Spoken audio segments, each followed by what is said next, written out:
Welcome to the Pink Sphere podcast. This is your 30 minutes of pink, your weekly space to pause, breathe, and tune into something that might just change the way you move through the world.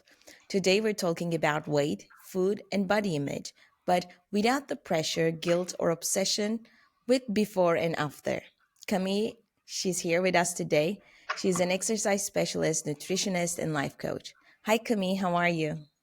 Oh yeah, good, thank you. Like appreciative to be here. Obviously, this is just starting up. I think it's always good to collaborate, and I think the topic that you've kind of chosen to speak with me about is one that's not really spoken about enough from the off. So Yeah. I think it's really important to be involved. And there's a big thing about just go get fit and just do it. And there's some barriers and there's some things to discuss. And even if you do try, there's a lot of pitfalls from the off. So to try and get rid of some of those from the start, I think is brilliant. So yeah, very appreciative to Yeah. be here and to be asked to be a part of it. Thank you. Thank you for being a part of it. And I'll just jump in and start with my first question. Why do you think most extreme diets fail? And why do women often end up gaining even more weight after? Yeah, I mean, it's the pitfall that so many people fall for. And I think it's such a powerful and important question. And it touches on something that so many women experience, but rarely talk openly about. It's kind of a sort of thought if you don't succeed, it's kind of your fault and you're on your own, and everyone else, when they start, it works. And the truth is, most extreme workout plans fail. Not because women lack discipline or willpower, but because these plans are biologically, psychologically, and socially unsustainable. So, if I can, let's try and break it down. First, biologically, extreme workouts often come hand in hand with severe calorie restriction. Women aren't built for that. When you dramatically cut calories, your body goes into survival mode. Although the media does run on a bit of a tangent with that, there is science behind it. It lowers your metabolism, it increases hunger hormones like ghrelin, and decreases satiety hormones like leptin. So even if you're sticking to plan, your body is actively fighting back to maintain balance. It's not sabotage, it's actually self-preservation. Women are meant to keep going, to reproduce, and to keep their body at a set weight. Second, psychologically, extreme plans often promote an all or nothing mindset. An off day can spiral into feelings of guilt or failure, which leads many women to give up completely, unsurprisingly. Not because they failed, but because the plan often failed to support a realistic long-term approach to health. And third, socially and emotionally, we've got to cover all bases because there's many explanations. Women are under constant pressure to look a certain way, and these pressures often lead to us to pursue fast fixes instead of sustainable changes. We're expected to just get it done, and get it done quickly. We're sold the idea of harder, longer, and stricter is better. But realistically, and in reality, sustainability and consistency, which is probably anyone that knows me will be listening to this thinking that is her most used word ever, are what truly move the needle. As for why women often gain back even more weight afterwards, it is something that's colloquially known as weight cycling or yo-yo dieting. Studies do show that this cycle can slow metabolism over time and increase fat storage. Actually, it is a thing. It's not just that you've kind of binged once and then that's it. There is science behind it. Not to mention that serious damage to our relationship with food and our bodies can obviously happen. Which begs the question, what's the answer? We need to shift the focus from punishment more to empowerment. It means choosing movement that feels good, fueling your body instead of depriving your body, and redefining success as consistency and well-being. It's not just that you're in the gym or that you're skinny. It's not just a number on a scale either. Sustainable health isn't about doing more. It's about doing what works for you. I generally think long term, because what works for you will be the healthy option as well. No one's meant to be living unhealthy, overweight, never training, never moving. It's not the way you're meant to live. So just find something that works for you, that enables you to live like that, and you will succeed. As flippant as that sounds. Thank you so much, Camille. Thank you for this amazing answer. And I have another question for you. It's about the ladies out there who have been dieting for years and years because they're uncomfortable in their own Yeah. skin, you know. How can someone let go of years of dieting and start something new with food and their body and exercises? Yeah, well, first of all, let's start by saying if you are one of the women that's asking this, you're not alone. Very, very much not alone. Yeah. Um, so many women are quietly carrying years, sometimes decades of struggle with food, exercise, and self image. Um, but speaking from over 10 years of experience now, I can say there is good news and it is absolutely possible to rewrite that story. It doesn't happen overnight and it's not easy, but it is possible. And the duration of time it takes to fix it, in the grand scheme of how long you've been unhappy, is not long, if you think of it like that. So let's start with the why, I think. Many Yeah. of us were raised in a culture that praised discipline, shrinking our bodies, and pushing through pain, no pain, no gain, that kind of thing. And then called it health. um, for Yeah. years, the focus was on what we could lose, not what we could gain, in terms of strength, self-worth, and genuine well-being. Rebuilding that relationship with food and self starts with shifting from control to connection, I think.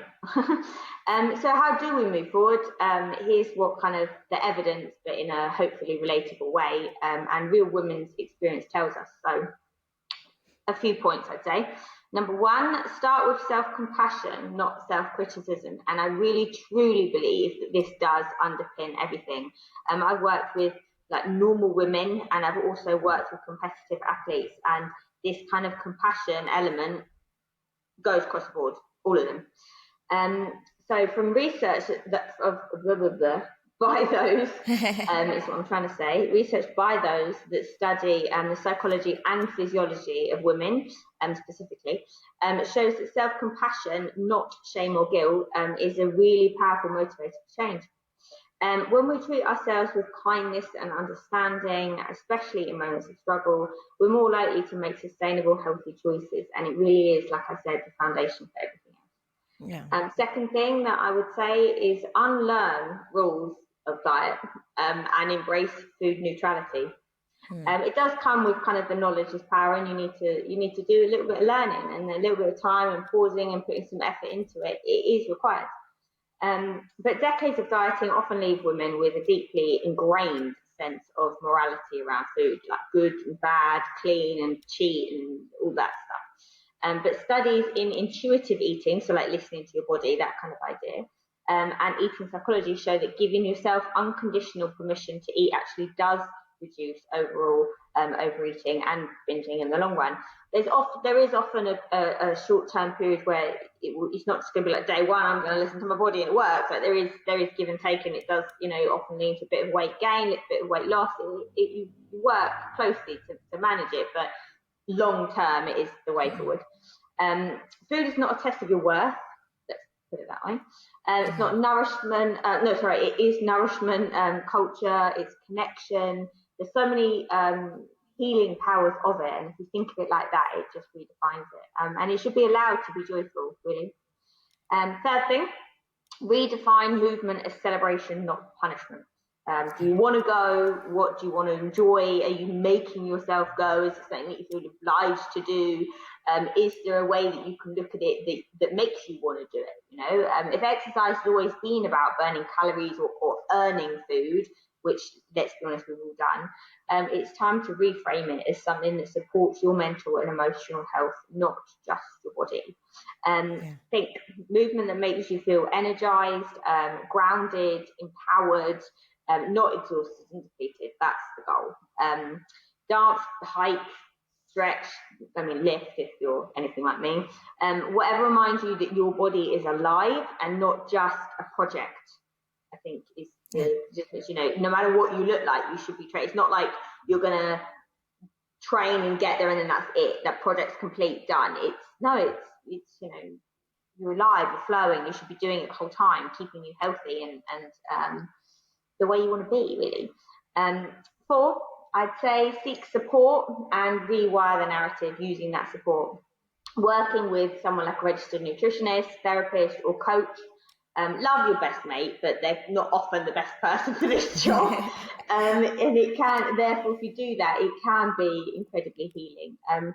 We know from neuroscience, and it's not just in the fitness industry, it's across the board, that the brain is plastic, meaning that you can unlearn old patterns and then form new ones. I'm sure you've done this with other aspects that you've done as well, as lots of other women will have done themselves. You can unlearn old patterns, form new ones, healthier ones over time. You can make them worse, of course, but we can make them better. You're not stuck. It's not like this is it forever. You're done. You're doomed. This is where you're going to be. Although I know it can feel like that sometimes. The story you've lived, I'd say, doesn't have to be the story you keep telling yourself, no matter how far down the line you are. You can do it when you're 20, you can do it when you're 40. I've done it with women when they're 60. It's a shame it took that long, but it can happen. And the final thing I'd kind of say is maybe practice some presence and some now rather than some perfection. It doesn't have to be like nothing. Oh, I'm there. It's actually, why am I freaking amazing right now? And that can be its motivator in itself. You don't have to figure it all out at the start. And the process of coming back to yourself slowly, gently, and consistently, there's that word again, that in itself can be the thing that you enjoy. Learning to enjoy that process and learning about your body and learning about you as you go can be pretty magic. Progress might even look like skipping a workout because you're tired. I know that I shouldn't say that, but sometimes it does. Or speaking kindly to yourself in the mirror. So many women can't do it. Like, you ask them to do it, they look at the mirror and it's like they can't do it. And the first time you do that should be celebrated. That's a real mark of improvement and not improvement, but yeah, I guess self-improvement. I guess it is. Those moments matter more than any number on a scale. So I guess if you spend years in a cycle of shame, striving, and burnout, just know this: you can choose differently now. Not because you've failed before, but because now you're finally ready to lead with care instead of control. It's not about giving up; it's about coming home to you, and you are your own guider. Yeah, and it's all about starting. It's all about taking that first step. There's no It's time. never too late for a first step, and you can have a first step and think that's not quite right, and you can take a different step, and no one's first step is going to be the same. It won't be, because you're different people. You've all lived different lives. You've got different kids. You haven't got kids. You've got a job. You haven't got a job. There's no one step, and it's something that really bugs me is these cookie cutters that just people are told you've just got to do that, and it just doesn't work. And then people like me work with women where they've got to start over, and I'm like, cool, if other people hadn't said, oh, that works for everyone, then it's it's not through lack of trying half the time. And talking about steps, taking that first step, so many of us feel uncomfortable going to a gym, and why do you think that is, and how do we get past that? Because we're so insecure with our bodies. We always want to perceived or seen as perfect in our minds. And we're so uncomfortable with going to a gym and showing us who we are, if that makes sense. It makes so much sense. And it's so real, and it's so common among so many women, whether they're willing to say it or not. I've worked in commercial gyms, and you find it there, and then I've also worked even in private gyms when it's just me, like this now. Even when it's just me, and there's still that barrier. It can be. So let's just say out loud: feeling insecure in the gym doesn't mean you're weak or unmotivated. It means you're human. And honestly, gym culture hasn't always been the most welcoming, especially for women. Nowadays, I think it's getting worse, but then there's that other polarity where if you're not the perfect woman straight away, you can't go in a gym. So it's, win, lose, whatever. But unrealistic fitness standards, hyper-competitive energy, and sometimes the equipment, you think, are they meant to be hanging like that? Like, it's just, it can feel a little bit and alien. Even the clothes, even the clothes, what I'm going to wear to the gym. 100%. It's no wonder so many of us feel intimidated, self-conscious, or even unwelcome. But here's the truth, backed by both research and real-life experience. Confidence at the gym isn't something you have to wait for. It's something you build. You don't just appear with it, and generally it doesn't just disappear either, which can be quite a nice thing. So, I mean, I guess how to break through the fear. First thing I'd say is name the fear and reframe it. What actually is it about the gym, you know? A lot of gym anxiety comes from what psychologists call spotlight effect. The idea that kind of everyone's watching you and judging you, when in reality, most people are too focused on their own workout or actually looking at themselves in the mirror.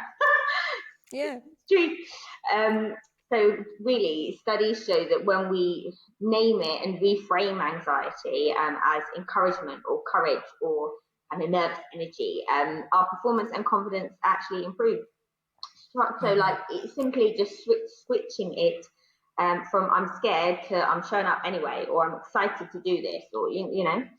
Second thing is start with a plan that you feel good about. Just saying you're gonna go to the gym, fabulous if you get there, but then you've got that other hurdle of wait, okay, I'm here, what am I gonna do? Oh my god, oh my god, oh my god, and then you back out, and then you think that it was the idea of going to the gym, whereas actually it's just the fact that when you got there, you didn't know what floor the treadmill was on, like you know. So one of the biggest confidence killers is walking into the gym without a clear idea of what to do. Having a beginner-friendly plan, even something that's as simple as 3 machines, three exercises, warm up, cool down, something that you feel simple, grounded, focused on, like plan, kick it, and leave. You've got that sense of kind of completion. You're not wandering. You're working. You know. Get a coach, any of us, and it can be a game changer. It really is, because knowledge is power. I mean, some of my guys, I get them. I've got a really niche strength conditioning background, so some of the things that I get my guys to do, you would look at it and think, what are they doing? But because they know that they've been told it by me to do, they have that confidence of like, well, I know this is the right thing because Camille's told me, we've been over it, and they just don't know. question it. Yeah, exactly. And so you just think because it's come from me, they believe it. And I've never got them to do something very weird, but there is that idea of if you've been told it and you know it, you flow with it, don't you? So I mean, sometimes also doing less. People say they're going to go to the gym and it's so intimidating because they spent 2 hours there and they felt like they had to do everything in the gym and they didn't know. So sometimes doing less but doing consistently beats doing too much and then burning out. Third thing I'd say is choose an environment that empowers you. If your current gym doesn't feel safe, inclusive, positive, it might not be you. It might be the gym. You know? Look for a different gym. People like different gyms for different reasons. Even pieces of kit. You'll mesh, but your body will fit better in a piece of kit. They're rigid pieces of machines. But every company that makes a machine will make it slightly differently. If your body feels a bit clunky, don't just pick a different gym. Look for a different class or even just different time of gym. You'll find a different demographic if you have that flexibility, obviously. You completely deserve to move in spaces where you're respected and not feeling judged. And if that means you just go to a different gym, just go to a different gym, try outside, whatever. And dress for your confidence, as you mentioned. Sometimes what you wear can just be a big thing. Wearing clothes that make you feel supported and comfortable. You don't owe anyone a certain fitness look. Your body is allowed to take up space, period. And the fifth, final, easy thing, well, it's not easy, but final thing I'd say is just celebrate showing up, not perfection. Like we alluded to before, it works for this one as well. So progress isn't always measured in reps and weights. You could be lifting 1 kilo, you could be lifting 100 kilos, but if you showed up, fine. It's progress is more measured in courage. You just need to be you and showing up for your goals. So I guess for the woman who feels awkward or insecure or out of place in the gym, I just want you to know this: you belong in a space as much as anyone else. Wow. You do. You don't need to earn your place. You don't need to look a certain way to be allowed to move your body. The gym isn't just for sculpted abs and elite athletes. It's for everyone, including women, just like whoever's listening to this. who are choosing courage over comfort, just one workout at a time. And just remember, confidence doesn't come before you walk in, it comes from walking in anyway and walking out. Wow. Yes, nicely put. Thank you. Thank you for this amazing answer, It's a bit And of a rant, so really. many of It's us need something to I'm really hear. passionate about. I just think there should be no barriers to a gym. Like, Yeah. getting fit and being healthy should just be what women do. Why is Just there do any it. barrier? It shouldn't be a location or a finance barrier at all. You should just be able to do it. Yeah. But somehow most of us can't. Most of us still can't. And Yeah. it's sad, and Yeah, perhaps they yeah, needed to hear this. They needed to hear you saying this, yeah. right? Some of them listening to us today will start going to a gym perhaps Yeah, tomorrow, right? it just takes that penny drop moment of you to find a space where you feel comfortable in, to find even another cohort of women or people that are in the same boat as you, and for you to all look at each other and go, oh mate, I'm not alone, and you didn't Yeah. laugh at me when I did that, or I rocked my sports bra without my t-shirt for the first time and no one actually fell over and died. We just embraced my confidence. It's just Yeah. those moments that just make people go, oh, I can do this. I just want to move my body. I want to feel good. And they do happen. They do happen. They're magic and they do happen. So while we're talking about the gym and exercising, let's go back to the topic of weight loss. What are some of your favorite full body cardio moves that support healthy weight loss? Mm. I want to shoehorn in that strength training also does weight loss, Yeah. but I will stay Yeah. true to the fact that I know that a lot of women are more comfortable starting with the cardio, and that absolutely, if you want to start with that, go with that. So, and I do in itself like the way you did that question, because it gives us a chance to kind of reframe cardio, not as Yeah. punishment, or a way to just burn calories, but as a tool for energy, strength, mental clarity. When you just need to get out and turn it off, and overall well-being. So I guess when it comes to supporting healthy weight loss, and feeling good in your body, the best cardio moves are the ones that engage multiple muscle groups, that get your heart rate going, that feel fun and doable, and you can stick with them. Sustainable weight loss comes from consistency. See, I told you it's that word. Not just intensity alone. It's not just about hitting it really hard. It's about, no, what can you do? So I guess, like you say, a few of my favourite ones that tend to kind of tick all the boxes, but still are a little bit kind of evidence-based, I'd say. Walking or incline walking, which anyone, again, that knows me will probably be chuckling as soon as I say that, because I'm constantly on at everyone to just get your day-to-day steps up. You don't need to go to a gym for that either. It's just about moving your body more. So most underrated move in the game, like I said, even research shows that brisk walking, which is therefore, it's not like you have to be 5 miles an hour or whatever. It's just your idea of brisk walking, whatever your walking pace is, just move it a little bit more, to puff in a little bit, but not having an asthma attack on the side of the pavement. Especially on an incline if you can. Improves CV health, supports fat loss in itself, and is incredibly joint friendly as well. A lot of women, when they start off, they think they've got to go really hard, and then the do themselves an injury, because if they've had a kid and all of a sudden they're pounding their hips and then their hips hurt. It's like, no, start moderate, get your body adapted, and let it adapt with what you're doing, so that it's being efficient in what it's doing, and it's accessible for most fitness levels, like we say. Second thing, anything like a low impact kind of, if you want something you can still do at home, like a low impact jumping jack or star jump, that kind of vibe. Even I know the kids will want to get involved with that kind of thing. It's classic. It increases your heart rate while working your legs, arms, core. It's modifiable for everything. You can do a low impact version. Third thing, kettlebell swings. They are fabulous. I do have one client who flat out refuses to do them, like flat out. But everyone else, you can get them to work for you, and it's one of my favorites because they work your hips, your glutes, your core, your shoulders, your back.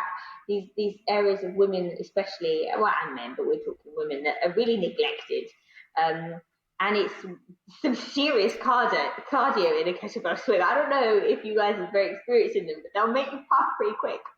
And a study published in the Journal of Strength and Conditioning found that kettlebell workouts can match the CV challenge of running, but with more muscle activation and less impact. And the bonus is you will tap into that kind of strength adaptation as well, not just the endurance. So they're really good.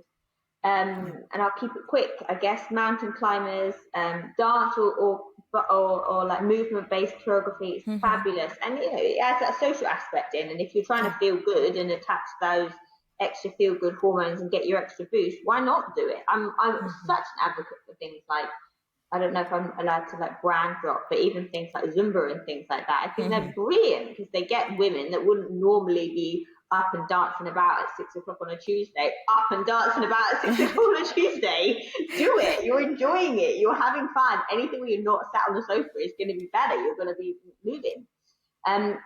But I guess the final one, that if you just want something you can go and do and not hurt yourself and be safe and get it done, is rowing or cycling. They're low impact, full body. About 85% of your body for most of those will be working while you're doing rowing or cycling, and your obviously aerobic capacity. I mean, yeah, like I say though, the note is that healthy weight loss is always going to be best supported by some regular strength training, balanced nutrition. Stress management still needs to come into play. You can't cardio is going to be a stress on your body. So if you're chronically stressed outside as well, you're going to be confounding some really bad variables there. So being careful about your kind of holistic health is going to underpin a lot of whether it works or not anyway.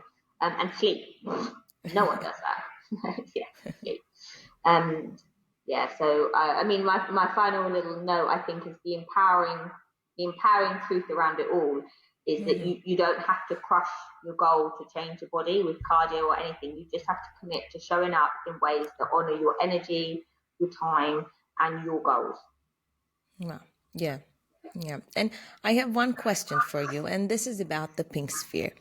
Why did you join the pink sphere? What got you interested about the pink sphere that you wanted to be a part of it? I mean, I guess we kind of touched on it before, but it is my truth is that I don't believe there should be the barriers that there are to women just being healthy. And I think a lot of the barriers come from the fact that as soon as women, and I'm being general here, but as soon as women get a problem with their health, they're kind of the ones that at home are meant to be their own caregiver. So because they're so used to being the one that gives the care to other and heals the kids and looks after the home and blah blah blah, they're meant to then be able to do that for themselves, and so there's not the same care for them, and so they're expected to know how to do everything. But as soon as anything goes wrong with them, they where do they go to get the answers to help heal themselves, let alone have the time to heal themselves? And then even if they do have the answer as to how to do it, there's not a place for them to do it, or there's a weird judgment that they're seeking help to do it, or it's shushed under the rug because it's just something that's happening with your hormones, therefore you're just a bit hormonal, or you just gotta go to the gym, or just eat less, it's fine. And it's no, there's some serious, like, you've messed up people's bodies out there, not through their own fault. It's because people don't know how. Like, they don't know how. They get their blood test done, and they're shown on a piece of paper the results, but they don't know how to interpret it. They don't know how to do it. They don't know what it means for their metabolism, for their long-term health. And then they just get given a pill or a drug or a quick solution, but actually the reasons why they are the way they are stemmed from bad habits that have been ingrained generationally. How do you fix that? And I just thought that the pink sphere was a way for me to just have another voice, that there are people out there that will still help you, and tailor it to you, listening to your experience and you as a mother or someone that's got your career or whatever you've been doing in your life, and won't expect to necessarily have all the answers themselves, but is willing to work collaboratively and care on a bigger scale, to make you feel part of something, to make you feel heard, and to make you feel as though people will do whatever they can and speak to whatever other people they need to be able to help you.